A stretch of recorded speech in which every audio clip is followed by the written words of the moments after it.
Mark Merowitz is the professor at State University of New York Maritime College. Mark is joining us live from New York. Mark, thank you very much for making time for us and welcome to WION The World as one. Thank you.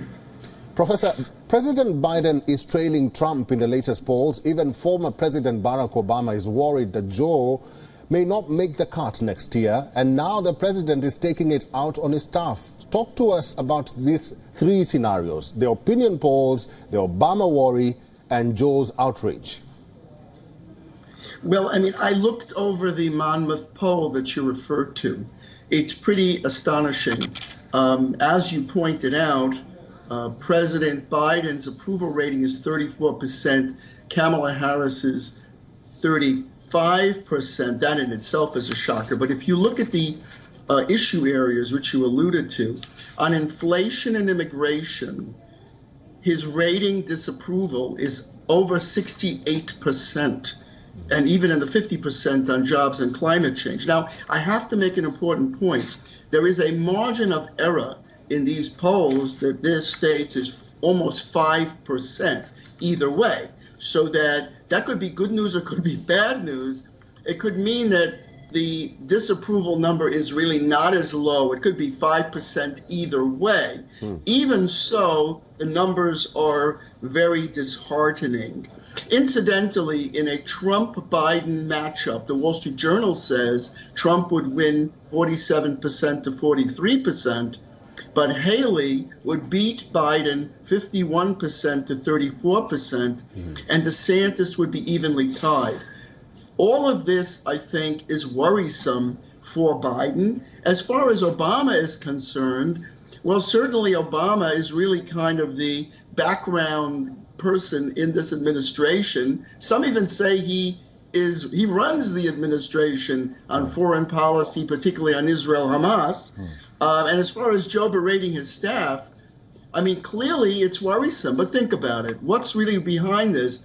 And I think a lot of it has to do with Harris also, because Harris is a very weak vice president as perceived, and it gets all perception. So Biden, I think, has a shot if he maybe changes his VP, although many feel that he'll never do that because she's a woman, etc. But he needs that because at his age, in the next administration, the fear is that, well, he won't be able to finish administration because of his age, and so he needs a very strong VP, and Harris is not. So he needs to do a lot of fixing and thinking and focusing going forward. Professor, the staff say they have a plan which includes reminding voters about the flaws of former President Donald Trump and also convincing the Americans that the economy is safe in Biden's hands. What do you make of their plans? Well, first of all, on the economy, the Monmouth poll interestingly points out that 58%, are optimistic about their family's financial situation in 12 months from now, even though they are very pessimistic right now about how Biden handles the economy. So hard to know what that means. As far as the flaws, and I think you bring up a really important point. The mistake I think the Democrats make is that the more they attack the MAGA Republicans and the deplorables, as Hillary Clinton called the Trump supporters, the more Trump surges. Each time Trump has been indicted, he's surged. He is surging ahead of the other Republican candidates. And the Democrats cannot fathom how is that possible that people would vote for Trump. And when they figure that one out, it might be too late and Trump will be president.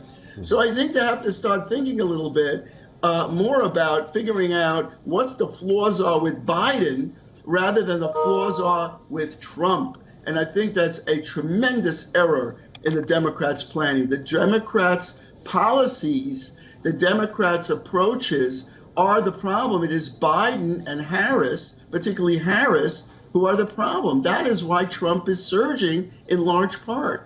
So I think they need to refocus and reset. By the way, one other interesting statistic is the popularity of Congress. 17%. Can you imagine? Almost the lowest ever. So overall, Americans are very disillusioned with their leaders, from the Congress to the executive branch. All right. Time is ticking and the elections are nearing. I've been talking to Mark Merowitz, who is the professor at State University of New York Maritime College. Professor Mark, thank you for talking to us today. A pleasure. Thank you. WION is now available in your country. Download the app now and get all the news on the move.